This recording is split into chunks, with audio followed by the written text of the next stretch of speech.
Alright guys, welcome back to another one. In today's video, I want to talk about two important things in relation to Kingdom Hearts today, some interesting stuff, so let's just dive straight in.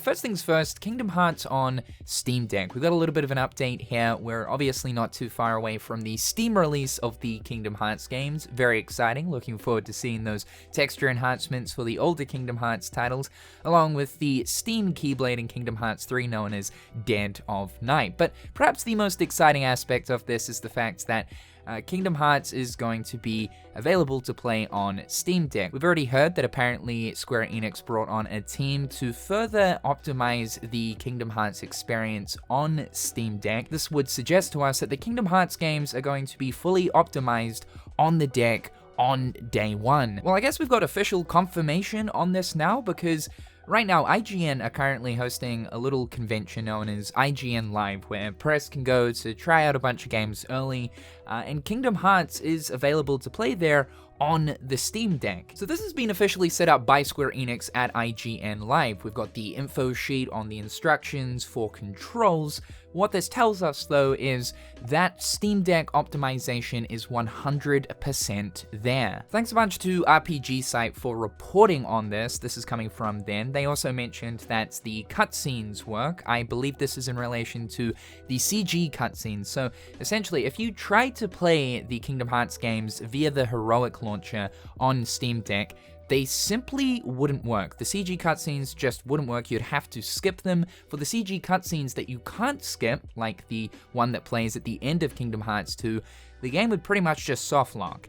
So this was a bit of an issue. Of course, through this optimization that Square Enix have applied, this means that everything here works, and so it should if the game is coming to Steam. In regards to performance, and this also includes Kingdom Hearts 3 though, from my very own personal experience of playing the Kingdom Hearts games via the Heroic launcher on Steam Deck, I mean, the performance is fine, so I don't actually see the need to go in and further optimize performance. I mean, hey, if they can get even better performance, I mean, especially looking at Kingdom Hearts 3, which does run anywhere from sort of 40 to 60 frames per second, then that's great. We actually do have some gameplay of Kingdom Hearts 3 running on the Steam Deck at IGN Live from Final Weapon, so shout out to those guys. And the game works fantastically. They did mention here that they needed to tweak a few settings, but we can see that the game is running anywhere from 40 to 60 frames per second. From my experience too, I had to actually go in and tweak a few of the settings to kind of lower them a little bit to get that better performance. The good thing though about Kingdom Hearts is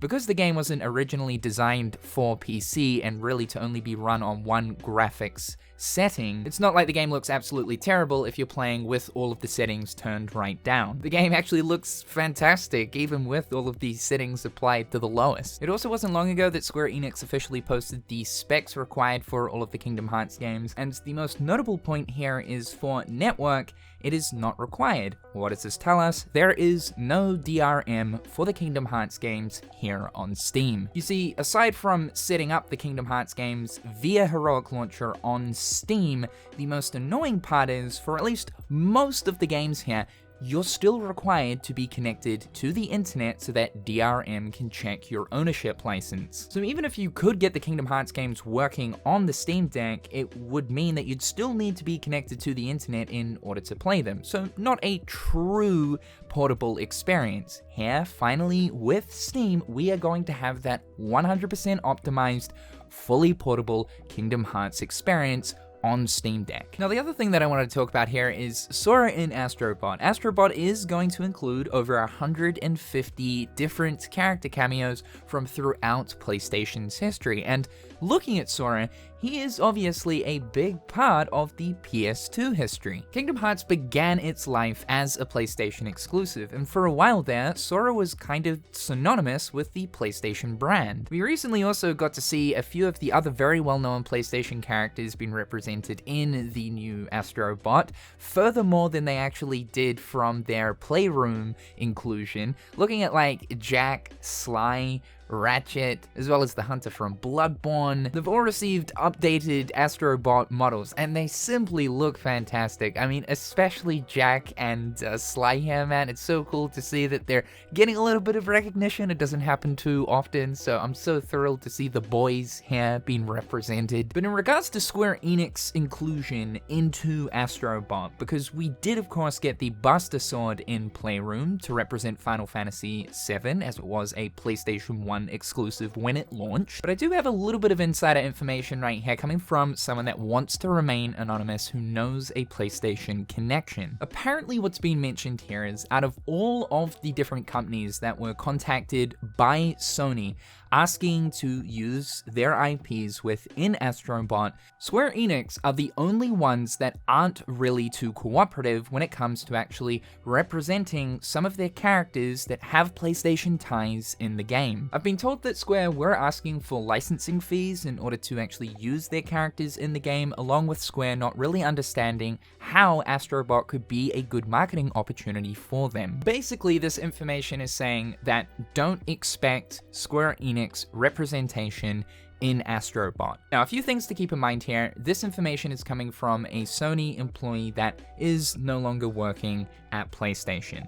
The other thing here is that we do know that Square Enix announced in their recent new business strategy that they're looking at further collaborations and more of them with other brands and IPs. We also know from the recent Midori information that Square Enix are looking to be more open with actually using Kingdom Hearts and collaborating with other brands. We know that a potential Fortnite collab could happen at some stage. It would be a pretty massive missed opportunity here for Sora not to get an inclusion in Astrobot. I mean, I'm not holding my breath. If this information is true, then it would seem that we're definitely not getting any Square Enix IPs here represented. Even though we did get the Buster Sword in Playroom, it was simply just the weapon, and there wasn't actually an Astrobot that was themed, let's say, after Cloud.